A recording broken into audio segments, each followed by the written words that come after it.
Hi అండి, welcome to recipe Rambabu YouTube channel. ఈ వీడియోలో నేను మీకు అద్దిరిపోయే రెస్టారెంట్ స్టైల్ కర్డ్ రైస్ ఎలా చేయాలో చూపిస్తాను.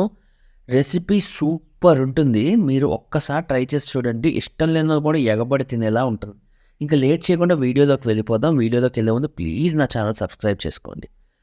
దీనికోసం ముందుగా ఒక 250 గ్రామ్స్ రైస్ తీసుకోండి, అంటే పావు కేజీ రైస్ తీసుకొని కుక్కర్లో పెట్టి అప్పుడే వండుకోండి. చాలామంది రాత్రి చేసిన రైస్తో లేదా చల్లగా మిగిలిపోయిన రైస్తో ఎలా చేయాలో చూపిస్తారు. అలా చేస్తే రెసిపీకి టేస్ట్ రాదండి. వేడి వేడి అన్నంలో చేస్తేనే మనకి అద్దిరిపోయే టేస్ట్ వస్తుంది. సో ఖచ్చితంగా మీరు హాట్ రైస్ అప్పటికప్పుడు పెట్టుకున్న రైస్తో మాత్రమే ట్రై చేసి చూడండి. కుకింగ్ తెలియని వాళ్ళు ఫస్ట్ టైం రైస్ కూడా పెట్టడం రాకపోతే ఒక గ్లాస్ రైస్కి 2 గ్లాస్ వాటర్ వేసుకొని దానికన్నా ముందు రైస్ బాగా కడుక్కొని కుక్కర్లో పెట్టి 2 విజిల్స్ వచ్చేదాకా ఉంటే ఇలాగా వేడివేడిగా అన్నం రెడీ అయిపోతుంది. ఇప్పుడు మనం నెక్స్ట్ స్టెప్కి వెళ్ళిపోదాం. ఒక ప్యాన్ తీసుకొని దాన్ని లో ఫ్లేమ్లో పెట్టుకొని 4 టేబుల్ స్పూన్స్ ఆయిల్ వేసుకోండి. ఆ తర్వాత 1/2 టేబుల్ స్పూన్ మస్టర్డ్ సీడ్స్ వేసుకోండి. 3-4 టేబుల్ స్పూన్ చనా దాల్ అంటే మినప్పప్పు, 3-4 టేబుల్ స్పూన్ ఉరద్ దాల్ అంటే పెసరపప్పు వేసుకొని కర్రీ లీవ్స్ కూడా కొన్ని వేసుకోండి. ఈ వీడియోలో చూపిస్తున్న 2 రెమ్మలు కరివేపాకు వేసుకుంటే సరిపోతుంది. అయితే మీకు ఎక్కువ కరివేపాకు ఇష్టం లేకపోతే ఒక రెమ్మ వేసుకున్నా చాలు. తర్వాత 10-11 గార్లిక్ క్లోవ్స్ అంటే వెల్లుల్లి రెమ్మలు వేసుకోండి. ఒక గ్రీన్ చిల్లీ ఇంకా 2 రెడ్ చిల్లీ ఇరిపేసి అందులో అయితే వేసుకొని ఇలా శుభ్రంగా కలుపుకోండి. నా మాట మర్చిపోకండి, లో ఫ్లేమ్ లేదా మీడియం ఫ్లేమ్లో మాత్రమే ఇది చేయండి.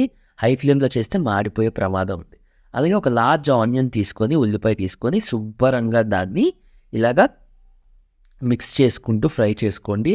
చాలామంది ఈ స్టేజ్లో సాల్ట్ వేస్తారు, అప్పుడే వేయకండి. 2-3 మినిట్స్ ఫ్రై చేసేసిన తర్వాత గోల్డెన్ బ్రౌన్ వచ్చిన తర్వాత అప్పుడు మాత్రమే మీరు దీంట్లోకి సాల్ట్ యాడ్ చేయాలి. దానికన్నా ముందే కనుక మీరు సాల్ట్ యాడ్ చేస్తే ఇది కర్రీలోకి వచ్చేస్తుంది. సో అలా అయిపోయిన తర్వాత మాత్రమే సాల్ట్ యాడ్ చేయండి. అండ్ సాల్ట్ యాడ్ చేసి మిక్స్ చేసిన తర్వాత మీరు ఏదైతే రైస్ వండుకున్నారో దాన్ని తీసి ఇందులో కొంచెం కొంచెంగా యాడ్ చేయండి. యాడ్ చేసిన తర్వాత దీన్ని శుభ్రంగా అక్కడ ఏదైతే ఇంగ్రీడియంట్స్ ఉన్నాయో వాటితో మిక్స్ అయ్యేలా కలుపుకోండి. ఫ్రెండ్స్, మన ఛానల్లో చాలా వీడియోస్ పెడతాము. ఆల్రెడీ ఒక 20 వీడియోస్ చేసి షెడ్యూల్ చేసాము. వెజ్, నాన్ వెజ్ అన్ని రకాల వీడియోస్ చాలా ఈజీగా కొలతలతో ఇంట్లోనే ఎలా చేసుకోవాలో మీకు చూపిస్తా. సో ఛానల్ అయితే సబ్స్క్రైబ్ చేసుకోండి ప్లీజ్. మా లాంటి చిన్న చిన్న యూట్యూబర్స్ని మీరే సపోర్ట్ చేయాలి. ఇప్పుడు దీంట్లోకి ఫ్రెష్ కర్డ్ అయితే వేసుకోండి. నేనైతే 500 గ్రామ్స్ కర్డ్ వేసుకున్నాం. మీకు కావాలి అంటే కొంచెం ఎక్కువైనా వేసుకోవచ్చు, కానీ పేస్టీగా వచ్చేస్తుంది. 500 గ్రామ్స్ అయితే ఈ క్వాంటిటీకి పర్ఫెక్ట్గా సెట్ అవుతుంది. సో 500 గ్రామ్ కర్డ్ వేసుకోండి, వీడియోలో చూపించినట్టు వేసుకొని దీన్ని ఇంకొకసారి కలుపుకోండి. గుర్తుంచుకోండి, ఇదంతా కూడా లో ఫ్లేమ్లో మాత్రమే చేయాలి. అలా కలుపుకున్న తర్వాత దీన్ని తీసుకొని ఒక బౌల్లోకి అయితే సర్వ్ చేసుకోండి.